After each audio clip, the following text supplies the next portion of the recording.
Bonjour et bienvenue dans le module numéro 2 sur la respiration. Alors la respiration, c'est vraiment une des clés principales pour avoir une santé pelvienne, c'est-à-dire qu'il y a un lien étroit entre le diaphragme et le périnée. Donc c'est vraiment fondamental de comprendre ça. Il y a vraiment déjà un aspect miroir entre les deux. Donc il y a la coupole au niveau diaphragmatique et puis la coupole pelvienne qui se regardent et qui vont bouger ensemble, qui vont danser ensemble. Les deux vont monter, les deux vont redescendre. Le diaphragme, c'est donc un des muscles principaux de la respiration qui va se contracter, se relâcher, qui va s'élever, s'abaisser et qui va entraîner un mouvement interne au niveau abdominal, donc qui va masser les viscères, les organes jusqu'au petit bassin et qui va entraîner aussi un mouvement au niveau du périnée. Donc, plus notre diaphragme se mobilise correctement, plus notre respiration est correcte, et mieux notre périnée va être en santé parce qu'il va être stimulé constamment par cette respiration qui se fait en continu de manière automatique et inconsciente. Si on a une respiration qui n'est pas optimale, si on a un diaphragme qui est un peu tendu, qui est douloureux, qui est contracté, il ne va pas suffisamment bouger. On va avoir une compensation par d'autres muscles pour nous permettre quand même de respirer, mais pas de stimulation suffisante au niveau abdomen, donc peut-être des problèmes de constipation par exemple, et pas suffisamment de stimulation au niveau du périnée, et donc un périnée qui n'est pas fortement dynamisé, sollicité, il peut un petit peu soit se tendre lui aussi, ou au contraire se relâcher, s'affaiblir un petit peu. Donc là c'est important. Alors qu'est-ce qui se passe quand on inspire, qu'est-ce qui se passe quand on expire? Alors en réalité, donc les deux bougent ensemble, les deux montent, les deux descendent.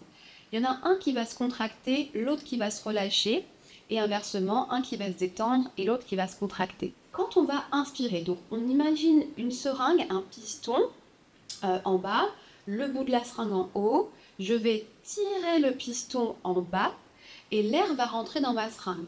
Donc c'est la même chose. Lorsque le diaphragme s'abaisse, il est en train de se contracter et on est sur le moment de l'inspiration, l'air rentre dans les poumons. A l'inverse, lorsque je vais prendre ma seringue et que je vais pousser le piston vers le haut, je vais vider la seringue d'air. Donc pareil, à l'expiration, le diaphragme se relâche et remonte pour venir faire une compression au niveau des poumons pour qu'ils puissent se vider et qu'on puisse expirer. Mouvement d'abaissement à l'inspiration, mouvement d'élévation à l'expiration. Au niveau de notre abdomen, on va avoir donc, quand j'inspire, le diaphragme descend, donc la pression augmente, donc mon ventre va relâcher et accueillir, et mon périnée va se détendre et accueillir.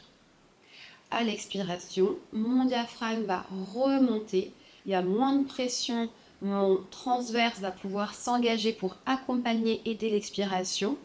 Le ventre va rentrer, mon transverse donc s'engage, et mon périnée se contracte, se serre et remonte. Donc à l'inspiration, mon ventre et mon bassin se relâchent.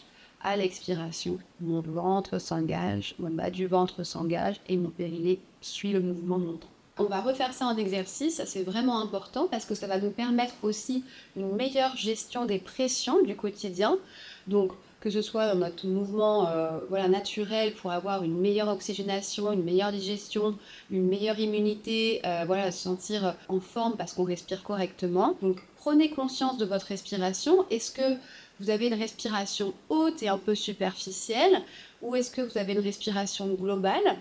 Est-ce que vous êtes correctement posturé pour mieux respirer? C'est-à-dire que plus vous êtes autograndi, plus votre posture est ouverte, plus vous pouvez mobiliser vos côtes parce que vous allez avoir des muscles intercostaux qui vont aussi permettre cette respiration. Et donc si le tronc est allongé et que le thorax est ouvert, eh bien meilleure mobilité des côtes et donc meilleure amplitude et souplesse de votre diaphragme. Donc ça va être important également. On va le voir dans le prochain module. Et puis, est-ce que quand vous faites des exercices de respiration, est-ce que ça tire dans le dos? Est-ce que ça fait mal? Là, peut-être que le diaphragme est bloqué, peut-être qu'il est un peu tendu. Donc, n'hésitez pas à faire le point avec un ostéopathe ou un kiné pour vérifier que votre respiration n'est pas inversée ou qu'elle n'est pas un petit peu, que votre diaphragme n'est pas bloqué. Ça, c'est un point important parce que si vous travaillez votre périnée et que en haut, c'est tout bloqué, c'est tout congestionné, ça ne bouge pas, vous aurez vraiment une perte d'efficacité dans votre travail de renforcement ou d'amélioration de la mobilité du périnée. Donc prenez conscience de votre respiration et puis on verra comment ajuster ce mouvement, ce trio entre l'étage thoracique, l'étage abdominal, l'engagement du transverse et l'étage du périnée pour gérer les pressions, c'est-à-dire pour favoriser les efforts sur l'expiration lorsque tout remonte et lorsqu'on va préserver le périnée, qu'on va le protéger et qu'on va également le rendre efficace et réactif. Voilà, donc on a terminé. Je vous souhaite plein de bonnes choses et je vous dis à très bientôt.